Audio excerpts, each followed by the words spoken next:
Assalamualaikum warahmatullahi wabarakatuh. Salam jumpa mahasiswa semuanya. Pada pertemuan ini, kita akan membahas mengenai konsep dasar manajemen keuangan. Selamat mengikuti. Pembahasan konsep dasar manajemen keuangan meliputi definisi manajemen keuangan, peranan, fungsi, dan tujuan manajemen keuangan, ruang lingkup manajemen keuangan, keuangan dalam struktur organisasi perusahaan, fungsi keuangan, peran, tugas, dan tanggung jawab manajer keuangan, keputusan manajemen keuangan, tahapan dalam manajemen keuangan, serta prinsip manajemen keuangan. Definisi manajemen keuangan, suatu kegiatan perencanaan, penganggaran, pengelolaan, pemeriksaan, pengendalian, pencarian, dan penyimpanan dana yang dimiliki oleh organisasi atau perusahaan. Maksudnya di sini adalah manajemen keuangan merencanakan keuangan perusahaan, setelah itu menganggarkan untuk operasional perusahaan, lalu mengelolanya untuk kepentingan departemen lain yang ada di perusahaan seperti departemen produksi, personalia, pemasaran, dan departemen lainnya. Setelah itu dilakukan pemeriksaan melalui audit. Hasil dari pemeriksaan digunakan untuk melakukan pengendalian. Hasil dari pengendalian dan evaluasi digunakan sebagai bahan untuk membuat perencanaan lagi. Kemudian pencarian dana. Di sini maksudnya hal-hal apa saja sih yang dapat dimanfaatkan oleh manajemen keuangan untuk dapat memaksimalkan dana yang dimiliki oleh perusahaan. Misalnya dengan menerbitkan surat hutang atau obligasi, menerbitkan saham baru, hutang bank, atau melalui aktivitas-aktivitas lainnya yang dapat dilakukan oleh perusahaan untuk memaksimalkan profit perusahaan. Selanjutnya penyimpanan dana. Maksudnya di sini adalah dana yang dimiliki oleh perusahaan. Ini kan tentunya tidak semuanya digunakan untuk operasional perusahaan. Tapi lebihnya bisa dimanfaatkan untuk diinvestasikan baik dalam investasi finansial seperti yang ada di pasar modal ataupun investasi berupa aset real seperti tanah dan bangunan.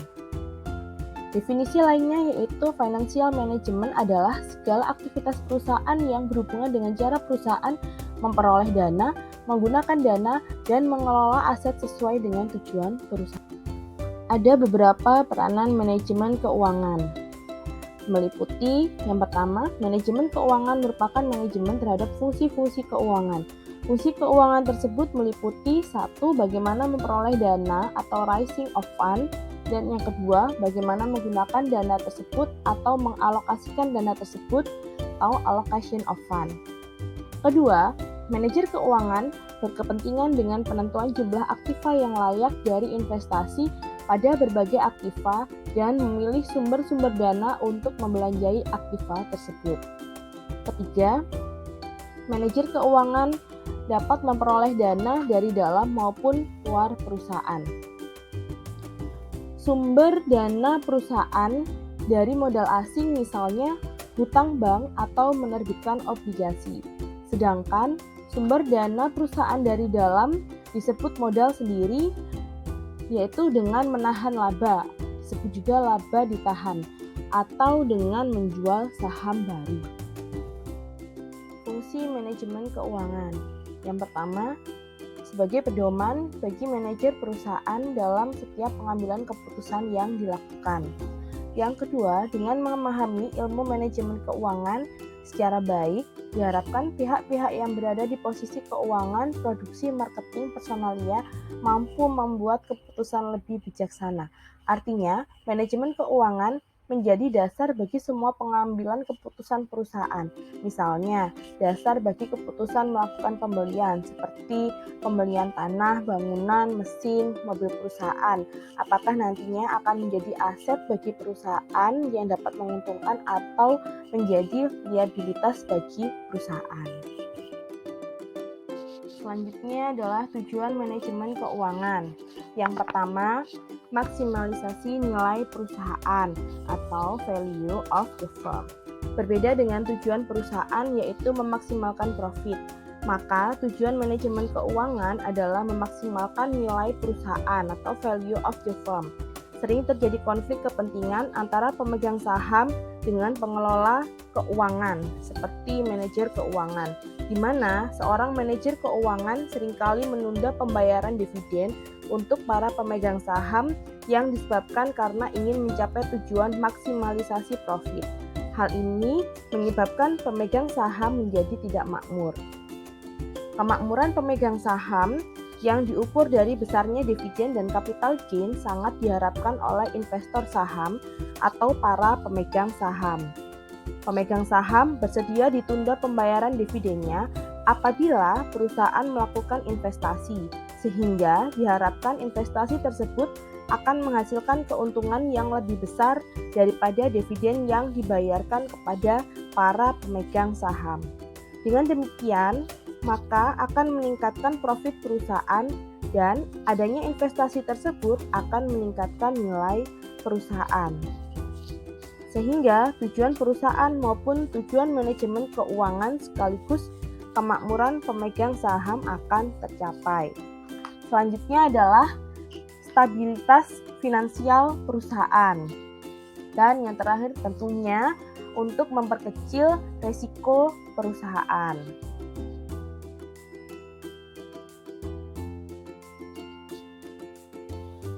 Ruang lingkup manajemen keuangan menyangkut kegiatan perencanaan, analisis, dan pengendalian kegiatan keuangan yang dapat dijelaskan pada skema sebagai berikut.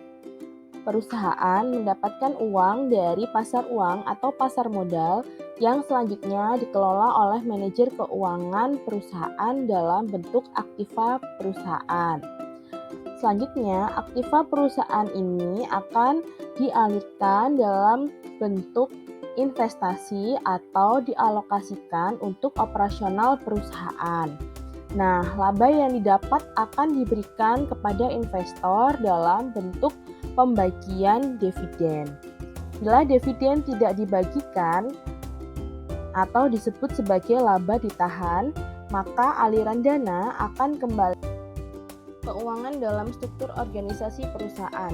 Secara umum, fungsi keuangan dalam organisasi perusahaan dibedakan menjadi dua jabatan, yakni bendaharawan atau treasurer dan administrasi pembukuan atau akuntansi atau disebut juga dengan controller.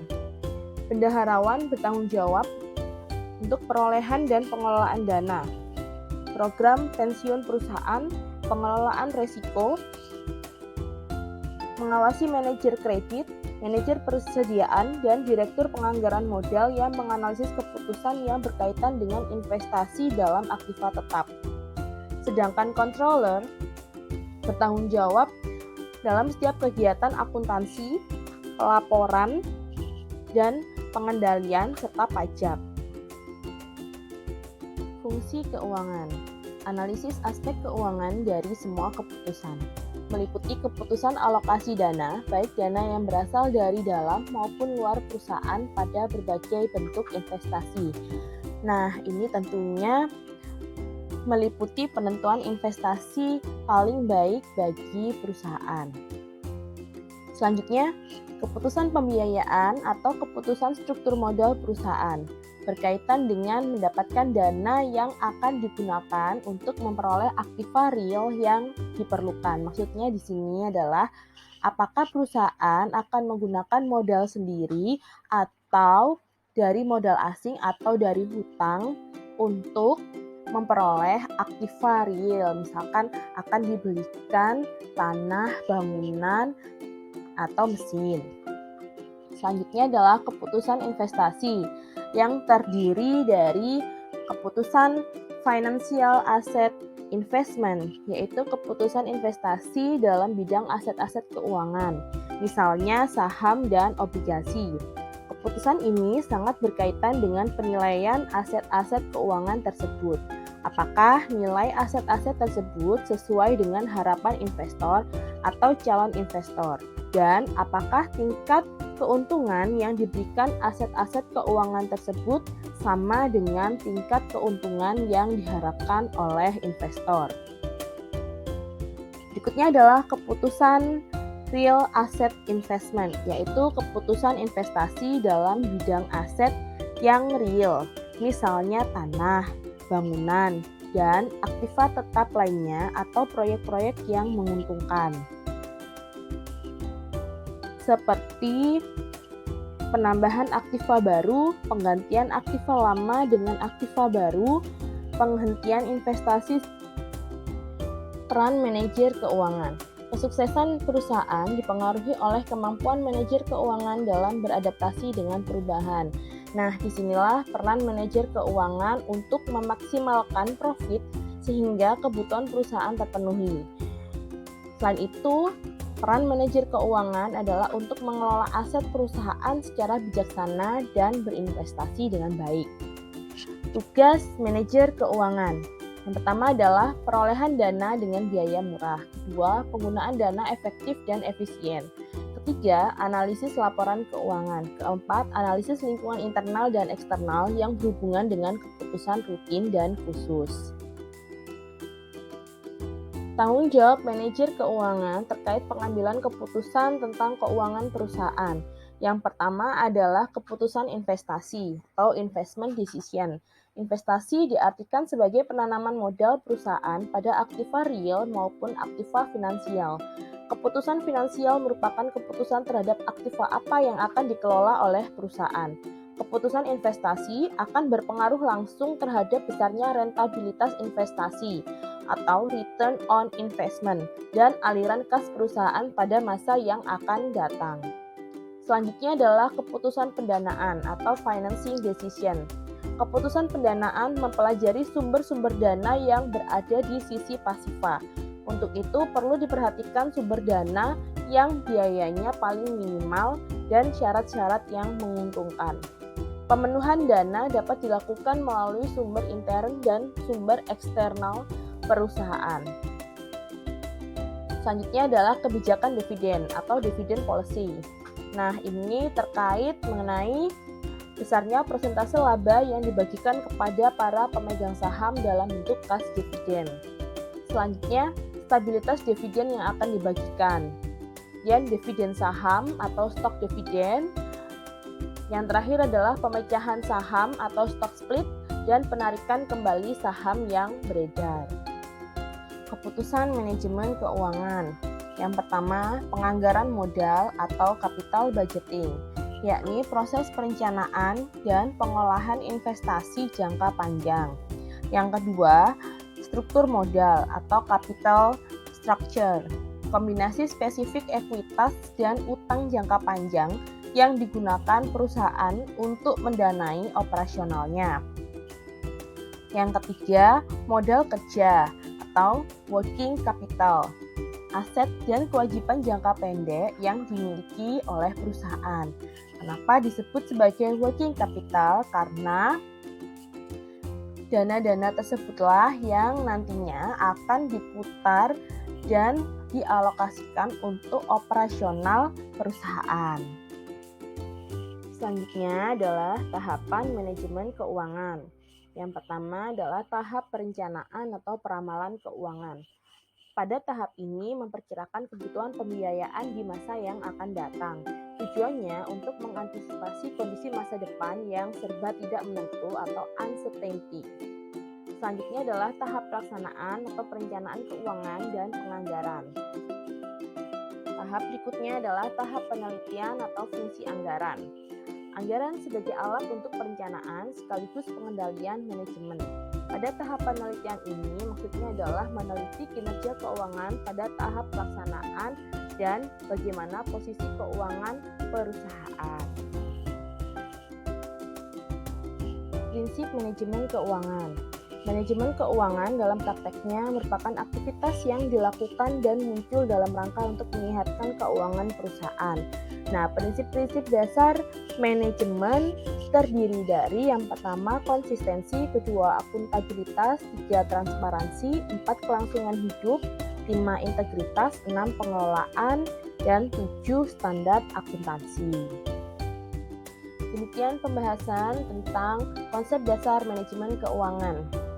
Apabila ada kesulitan dan pertanyaan, dapat kita diskusikan melalui kolom chat yang tersedia di Injil, atau Anda dapat menghubungi saya melalui email saya atau melalui WhatsApp saya. Terima kasih. Wassalamualaikum warahmatullahi wabarakatuh.